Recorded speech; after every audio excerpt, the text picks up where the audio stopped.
Je range mon bureau, c'est le numéro 33 et c'est la première vidéo de 2019. Et je suis en fait traversé par une grande période de doute sur ces vidéos. J'ai fait une pause dans le projet PNG, mais il faudrait quand même que je fasse la 11e vidéo. Et puis je me suis, toujours, hein, c'est comme pour les blogs, c'est comme le vlog, c'est pareil. Je suis traversé parfois pendant des journées, pendant des semaines où je me dis que tout ça est complètement absurde et complètement idiot et que ça ne sert à rien. Et puis bon, je finis par me dire ça ne sert à rien, mais essayons de continuer quand même. Donc voilà un peu mon état d'esprit.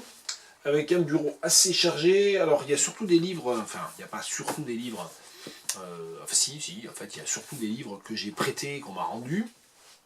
Donc voilà, qui se sont empilés. Le petit recueil en poésie Gallimard de Jean Follain existait. Alors Jean Follain, c'est vraiment pas un poète que j'aime tant que ça, Jean Follain, mais je m'étais dit que ça parlerait à l'ami à qui je l'ai prêté. Il y a des marque-pages bizarres là-dedans, Twisto, je sais pas ce que c'est. Vu la date du ticket, j'avais dû acheter ça à Caen, je pense. Alors je sais pas s'il y a des gens qui connaissent Caen et qui peuvent me confirmer que Twisto, ça a pu être à un moment donné les tickets des transports urbains de Caen, je sais pas. Calomnie. Dans cette ville où le haras s'effrite, où pèle un mur d'hospice, la cheminée comme un guignol de cendre, la pelle à feu, et le dernier tison sont témoins de flammes pures, d'un cœur calomnié dans la détresse obscure. Jean Follain, page 120 de ce petit recueil qui va aller rejoindre les autres livres de poche de la collection Poésie chez Gallimard. Hubert Haddad, Palestine, ça c'est un roman publié en 2007 qui a une fin assez étonnante, paradoxale. Ça commence en fait, l'histoire globalement c'est celle d'un otage juif qui est pris en otage par un commando palestinien, c'est un soldat juif israélien qui est pris en otage par un commando palestinien et qui en fait devient totalement amnésique et finalement épouse une nouvelle identité, une identité dans laquelle de Cham il devient Nessim et ça se termine avec une tentative avortée d'attentat, à savoir qu'il finit par se rendre à Jérusalem avec une ceinture d'explosifs pour se faire sauter dans un bus, je crois. Et en fait, il se passe quelque chose qui fait qu'il ne se fait pas sauter, et même qu'en l'occurrence, la mémoire lui revient. Donc c'est un roman assez... c'est un roman qui par-delà son sujet, bien sûr, on va dire le sujet spécifique, historique de la question israélo-palestinienne, qui nous interroge tous, bien sûr, taraude tous, par-delà cette question-là, ça s'inscrit aussi dans la ligne de tous ces livres sur l'identité militaire, sur la mémoire et sur le devoir, sur la notion du devoir et sur la ligne parfois fine entre le militantisme et le terrorisme aussi. Bon, je parlais, je crois, dans la précédente vidéo, la numéro 32, j'ai dû vérifier parce que je ne me souviens même pas quel était le numéro. Dans la numéro 32 que j'ai enregistré avant les vacances de Noël, je parlais du dernier roman de Noureddin Farah, North of Dawn, qui bien entendu revient constamment de manière extrêmement dialectique, extrêmement poussée sur ces questions-là. Donc j'ai refeuilleté du coup avec plaisir ce roman de Hubert Haddad chez Zulma, Palestine. La Maison Rose de Pierre Bergogneau. La Maison Rose de Pierre Bergogneau, c'est un de ses premiers romans. Ça doit être je sais pas, 4e roman, apparemment, chez Gallimard. Et je vais juste en lire un paragraphe qui, sans expliquer, parce qu'il a des résonances mémorielles pour moi également. Page 86. La frégate noire est égarée toute seule près de la citerne, curieusement anachronique soudain avec ses ailes emphatiques, sa livrée compassée, sa minuscule lunette arrière. J'ai compris que le cousin Étienne avait dû changer, vieillir, comme sa machine, comme papa et moi. Même si ça ne se voyait pas, même si nous ne nous en rendions pas compte, nous étions en train d'occuper les places devenues vacantes, de gagner celles qu'il y a du côté du fond.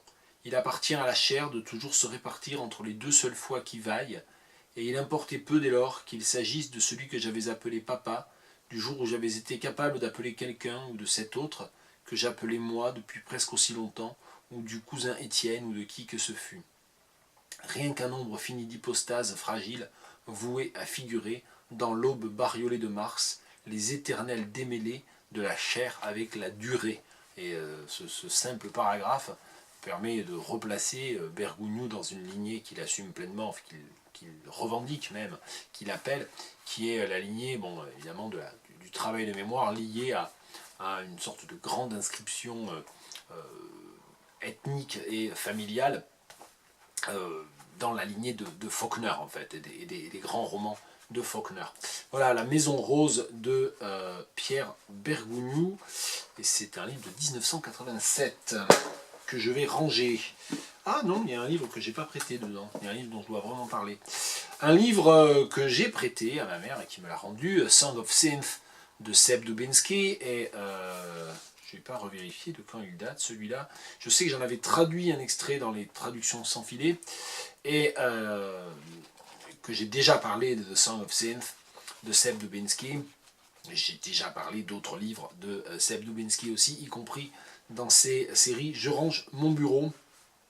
Et celui-là, c'est pas mon petit chouchou, mais pas loin. Vraiment, ça fait partie de ceux que j'aime bien dans les derniers livres dans la longue série en cours de textes futuristes qui sont des dystopies de Seb Dubinsky. Moi, j'aime vraiment bien The Song of Synth.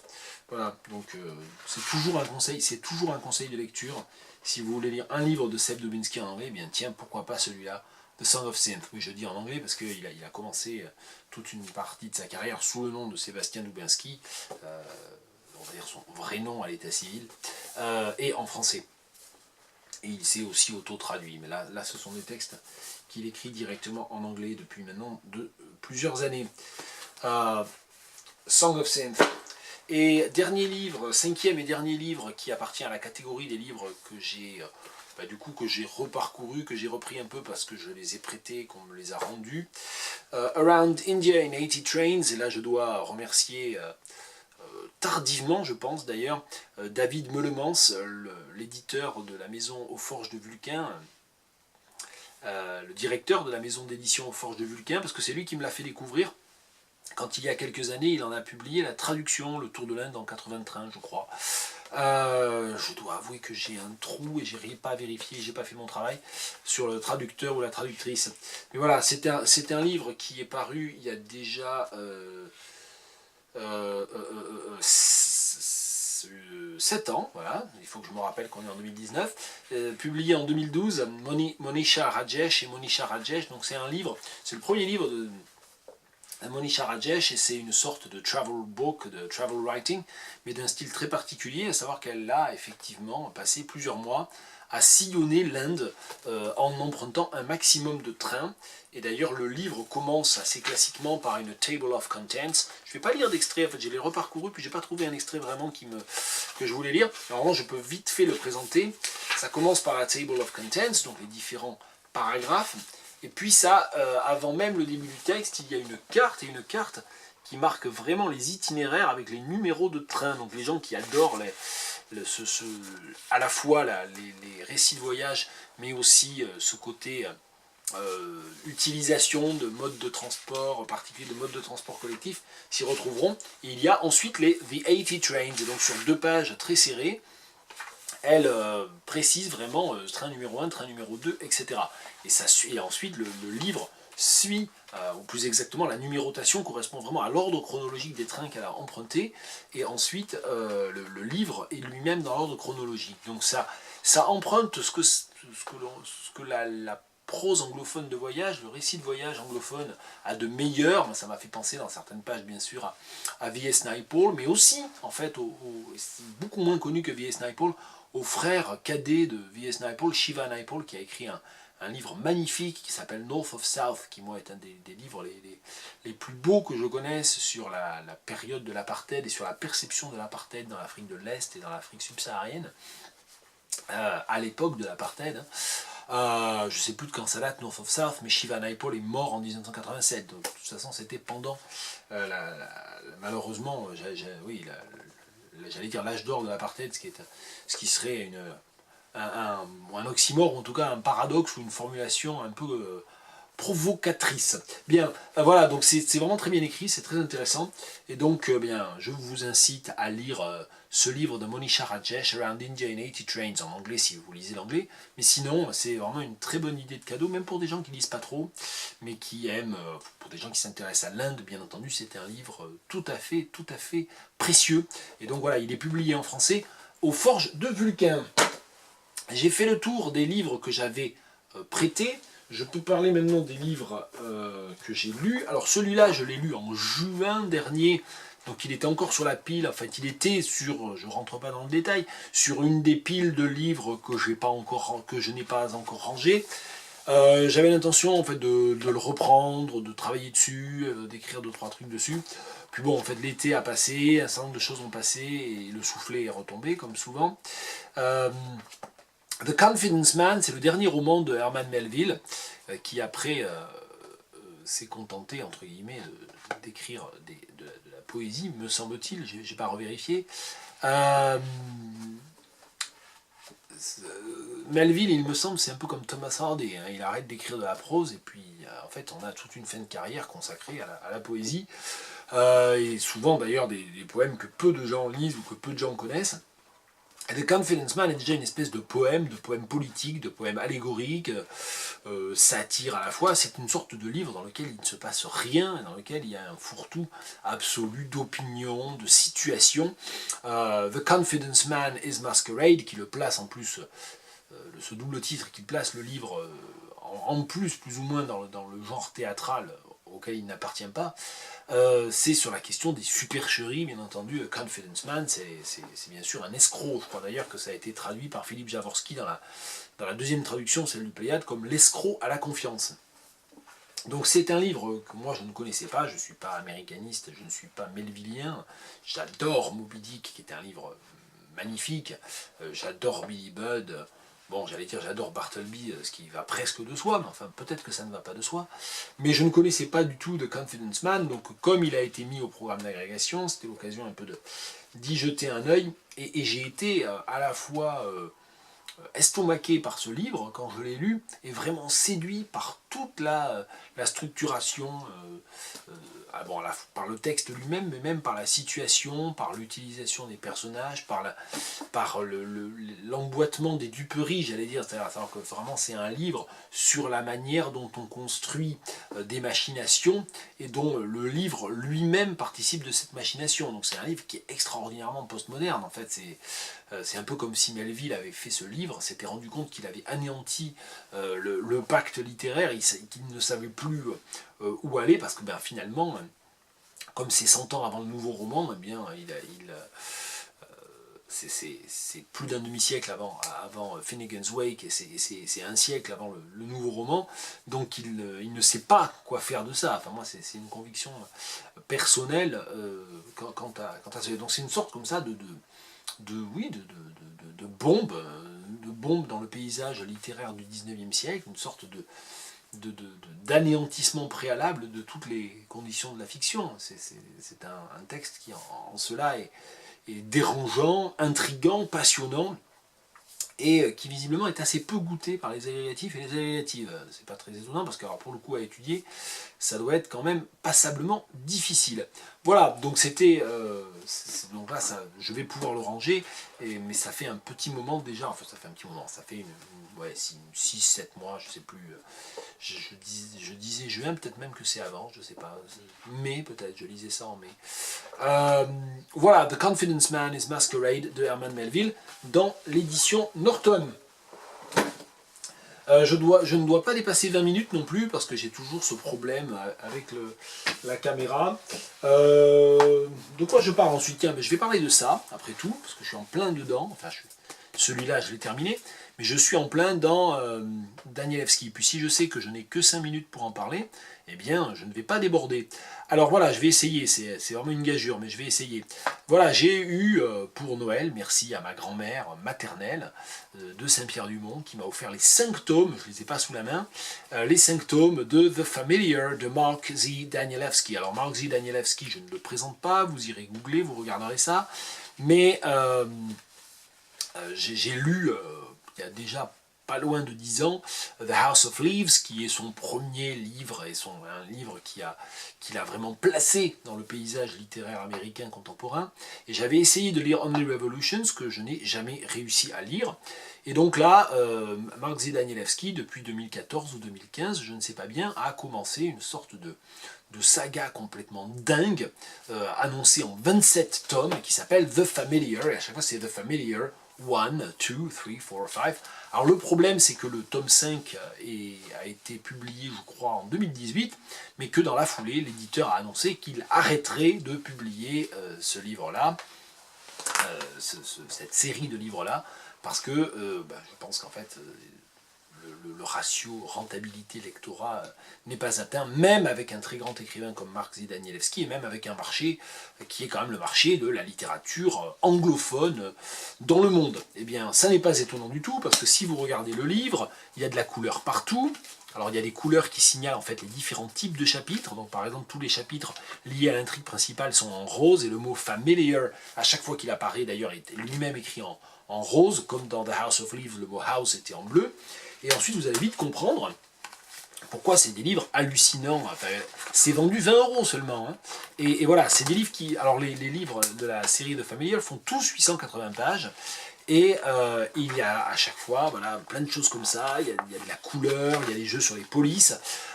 Tous les différents chapitres sont dans des polices différentes. Il y a des polices à l'intérieur, même des changements de police à l'intérieur des chapitres. Et c'est extrêmement stimulant. Bon voilà, alors pour le coup c'est de la littérature postmoderne plus, dans laquelle on ne se lance pas sans aimer être perdu. Voilà, moi je suis arrivé à un point où parfois il me faut un peu des drogues dures, parce que tout me paraît parfois un peu trop répétitif ou un peu trop circulaire, et il me faut vraiment des drogues dures en matière littéraire. Bon, ça c'est vraiment de la drogue dure, parce que il m'arrive puisqu'il ne me reste pas tant de temps que ça pour parler de The Familiar de Mark Z. Danielewski, mais j'aurai l'occasion d'en reparler, parce que à un moment donné je vais ranger le tome 2 que je suis en train de lire. Je suis à peu près à mi-chemin, j'ai lu à peu près la moitié du tome 2, je suis vers la page 350. Quand je vais parler du tome 2, je pourrais reparler du tome 1, c'est pas très gênant. Mais s'il y a vraiment une chose que je dois dire, c'est qu'il y a donc plusieurs personnages, il y a une intrigue principale, et puis il y a plein d'intrigues parallèles dont on ne voit pas du tout. Moi je suis à la moitié du tome 2, on ne voit encore pas du tout en quoi elle se rattache à l'intrigue principale. Donc peut-être que cette intrigue principale n'est pas une intrigue principale d'ailleurs. Au bout de 1200 pages, je suis toujours pas plus avancé. C'est pour vous dire, voilà, il y a certaines parties, il y a certains personnages, certaines situations même que je ne comprends pas. Alors, il y a des morceaux du roman qui se poursuivent sur, on va avoir 15 pages vers la page 200, puis on retrouve ces personnages-là 400 pages plus loin. En fait, je ne sais pas ce qui se passe. Pour vous dire en termes de dispositif textuel, pourquoi l'éditeur jette peut-être l'éponge, c'est qu'il y a des pages un peu comme ça, donc vraiment plutôt dans la lignée des Language Poets. Il y a la série, voilà, tiens, qu'est-ce que je peux vous montrer d'autre? Ça, voilà, ça donne une idée visuelle. Donc ça, c'est une visualisation. Et c'est jamais gratuit, je veux vraiment insister là-dessus. C'est pas des jeux typographiques ou des jeux comme ça pour oh là là, mon Dieu, qu'est-ce que je suis malin, qu'est-ce que je fais. Là, par exemple, la perception, ça, c'est une double page qui est liée au fait qu'un des personnages principaux, qui est une adolescente, dont on pense qu'elle est autiste, en fait elle n'est pas autiste, elle souffre de crises d'épilepsie récurrentes. En fait elle n'arrête pas de se poser des questions, et là elle se pose des questions sur la numération des gouttes d'eau, des gouttes de pluie. Il pleut énormément, elle se demande comment on peut compter les gouttes de pluie. Et donc là, vous voyez, ce que vous voyez là, c'est vers le tout début du tome 1, How many raindrops, et là tout ce qui est écrit partout c'est How many raindrops, dans tous les sens, et bien sûr ça reprend de manière calligrammatique, avec une référence probable à Apollinaire, là, bien sûr la pluie qui tombe. Voilà, donc On ne sait pas toujours ce qu'on lit, on ne comprend pas toujours ce qui se passe, mais c'est très bien écrit, c'est très bien mis en forme, ce sont des objets absolument magnifiques. Ça réfléchit, ça permet de réfléchir à la question aussi de la technologie dans le monde contemporain. Enfin voilà, c'est vraiment des textes extrêmement forts, contemporains, très forts.